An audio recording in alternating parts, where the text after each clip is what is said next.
A NASA spacecraft is gearing up for the first of a series of close encounters with the most volcanic place in the solar system. The Juno spacecraft will fly by Jupiter's moon Io on Thursday, December 15th. The maneuver will be one of 9 flybys of Io made by Juno over the next year and a half. 2 of the encounters will be from a distance of just 930 miles away from the moon's surface. Juno captured a glowing infrared view of Io on July 5 from 50,000 miles away. The brightest spots in that image correspond with the hottest temperatures on Io, which is home to hundreds of volcanoes, some of which can send lava fountains dozens of miles high. Scientists will use Juno's observations of Io to learn more about that network of volcanoes and how its eruptions interact with Jupiter. The moon is constantly tugged by Jupiter's massive gravitational pull. The team is really excited to have Juno's extended mission include the study of Jupiter's moons. With each close flyby, we have been able to obtain a wealth of new information, said Scott Bolton, Juno principal investigator at the Southwest Research Institute in San Antonio, in a statement. Juno sensors are designed to study Jupiter, but we've been thrilled at how well they can perform double duty by observing Jupiter's moons. The spacecraft recently captured a new image of Jupiter's northernmost cyclone on September 29.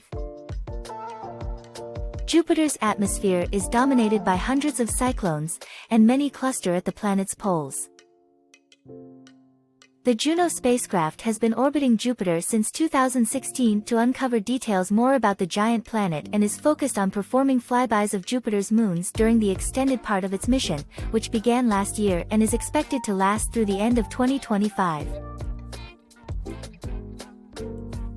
Juno flew by Jupiter's moon Ganymede in 2021, followed by Europa earlier this year. The spacecraft used its instruments to look beneath the icy crust of both moons and gathered data about Europa's interior, where a salty ocean is thought to exist. The ice shell that makes up Europa's surface is between 10 and 15 miles thick, and the ocean it likely sits atop is estimated to be 40 to 100 miles deep. The data and images captured by Juno could help inform 2 separate missions heading to Jupiter's moons in the next 2 years. The first, expected to launch in April 2023, will spend 3 years exploring Jupiter and 3 of its icy moons, Ganymede, Callisto and Europa, in depth. All 3 moons are thought to have oceans beneath their ice-covered crusts, and scientists want to explore whether Ganymede's ocean is potentially habitable. Europa Clipper will launch in 2024 to perform a dedicated series of 50 flybys around the moon after arriving in 2030.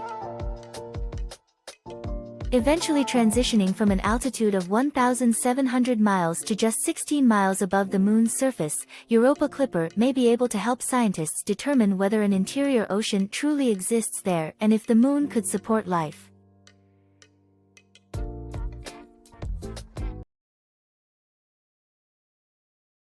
Swiss central bank hikes interest rates by 50 basis points to counter further spread of inflation. The Swiss National Bank increased its benchmark interest rate Thursday for the 3rd time this year, taking it to 1%. The central bank said it was looking to counter increased inflationary pressure and a further spread of inflation with the move. Inflation in the country remains well above the Swiss National Bank's target of 0 to 2%. Switzerland's inflation rate remained steady at 3% last month, having dropped from a 3-decade high of 3.5% in August. The central bank's 50 basis point hike Thursday came after it unexpectedly raised its policy interest rate for the first time in 15 years in June, taking it from -0.75% to -0.25%. It then entered positive territory with a 75 basis point increase on September 22. And there could be further hikes on the horizon. It cannot be ruled out that additional rises in the SNB policy rate will be necessary to ensure price stability over the medium term, a press release from the central bank said. To provide appropriate monetary conditions, the SNB is also willing to be active in the foreign exchange market as necessary, it added.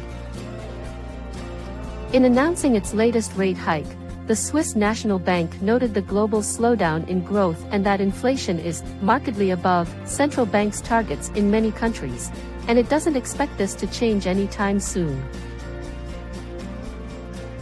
The SNB expects this challenging situation to persist for now. Global economic growth is likely to be weak in the coming quarters, and inflation will remain elevated for the time being, the press release said.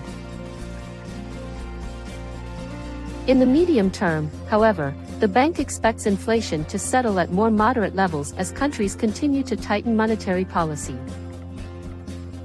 Charlotte de Montpellier, senior economist at ING, noted that the Swiss National Bank's total increase of 175 basis points in 2022 compares to an expected 250 basis point increase in the Eurozone and a 425 basis point hike in the US.